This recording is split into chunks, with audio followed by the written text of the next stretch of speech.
안녕하세요. 답이 손드는 영어입니다.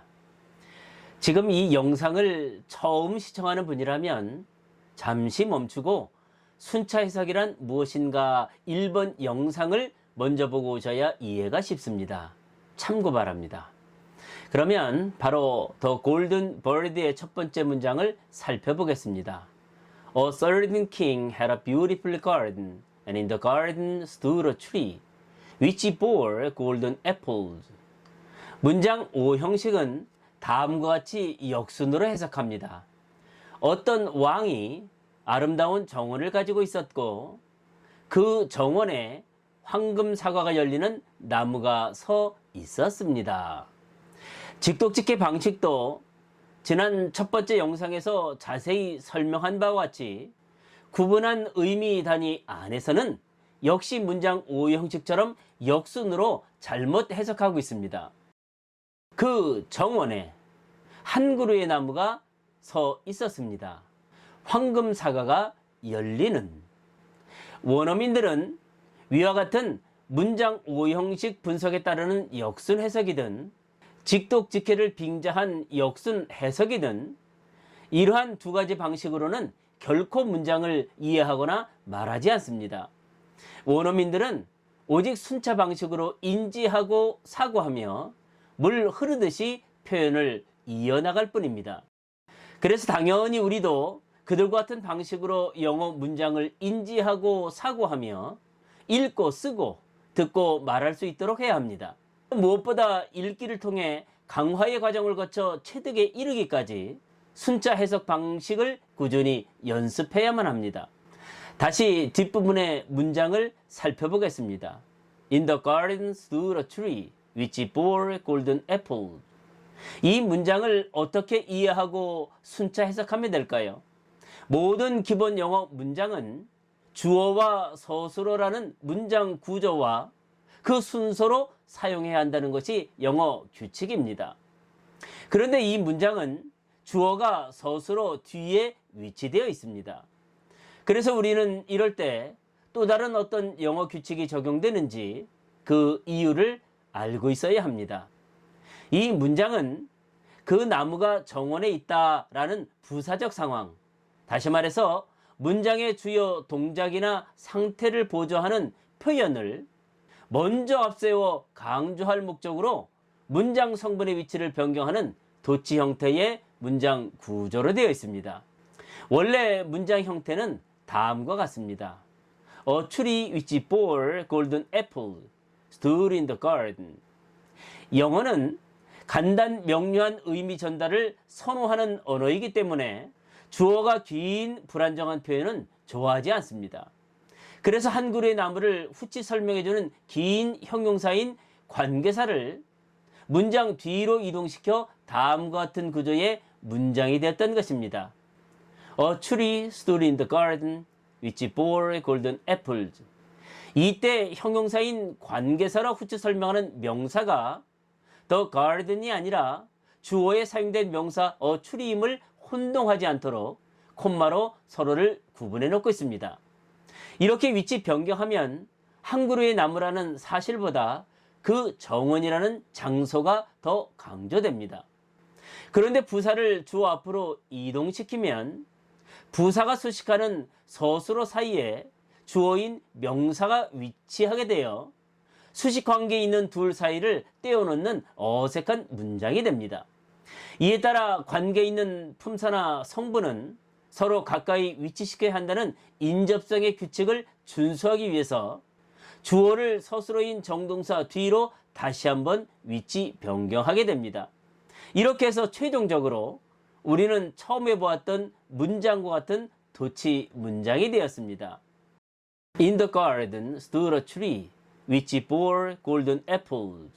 그 다음에 우리는 순차 해석을 위해 문장에 사용된 전치사 in을 올바르게 알고 있어야 합니다.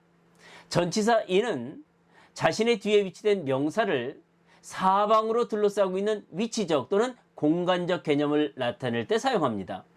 이에 따라 순자 해석할 때는 기존처럼 in을 무엇 무엇 안에 라고 제한된 역순 표현으로 사용해서는 안 됩니다. 기본적인 개념 그대로 둘러싸고 있는 것은 명사라는 해석 이전에 상상되는 이미지로 이해하며 습관화시켜야 합니다. 다음에 제시해드리는 몇 가지 예를 통해 전치사인의 공통된 마음이 무엇인지 상상해 보시기 바랍니다. 절대 수많은 다이어 중에 겨우 하나에 불과한 무엇 안에라고 받아들이면 안 됩니다. In the morning, 둘러싸고 있는 것이 시간적인 아침. In the city, 둘러싸고 있는 것이 장소인 그 도시. In the dark, 둘러싸고 있는 것이 상태인 어둠. In a box, 둘러싸고 있는 것이 형태인 어떤 상자. 전치사 in뿐만 아니라 모든 전치사의 기본 개념은 명사 또는 대명사 앞에 위치되어 다른 단어와의 관계를 나타내는 다양한 상황인 시간, 장소, 방법, 그리고 방향 등을 구체적으로 설명해주는 역할을 합니다. 한마디로 말해서 모든 전치사는 뒤에 위치되는 명사가 다른 문장 성분과 어떤 맥락에서 사용되고 있는지를 결정짓는 일종의 방향 지시어 같은 역할을 합니다.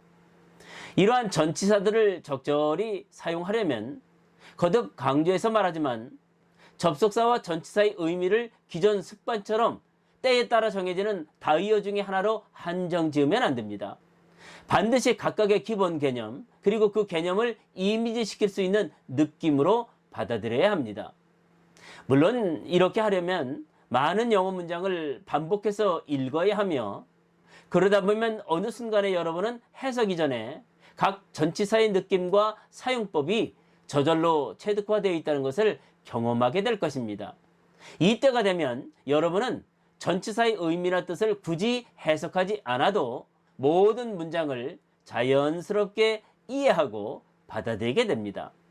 마지막으로 위 문장에 사용된 위치라는 관계 대명사를 생각해 보겠습니다.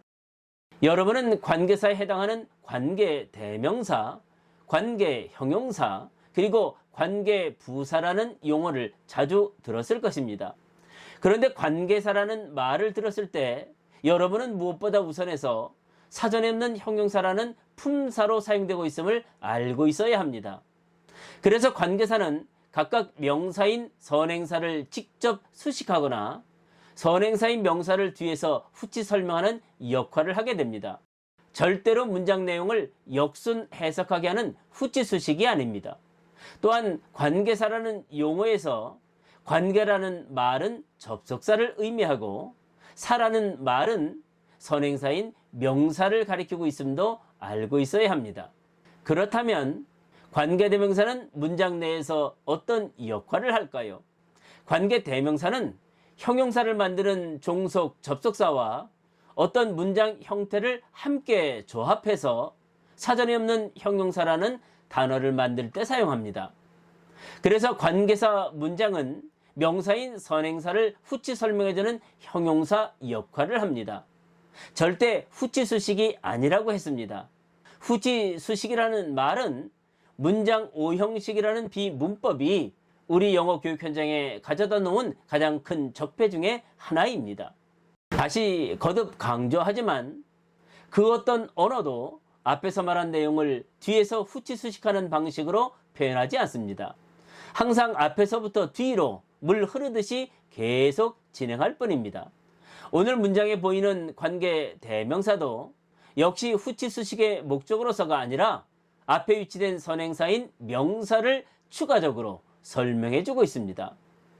이러한 이유로 여러분은 문장에서 관계 대명사를 발견하면 접속사와 명사라는 한 묶음으로 받아들이면 됩니다. 이때의 해석은 그런데 그 명사는 또는 그런데 그 명사를 이라고 순차 해석하면 됩니다. 관계 대명사 바로 뒤에 동사가 위치되어 있다면 그런데 그 명사는 이라고 해석하면 됩니다.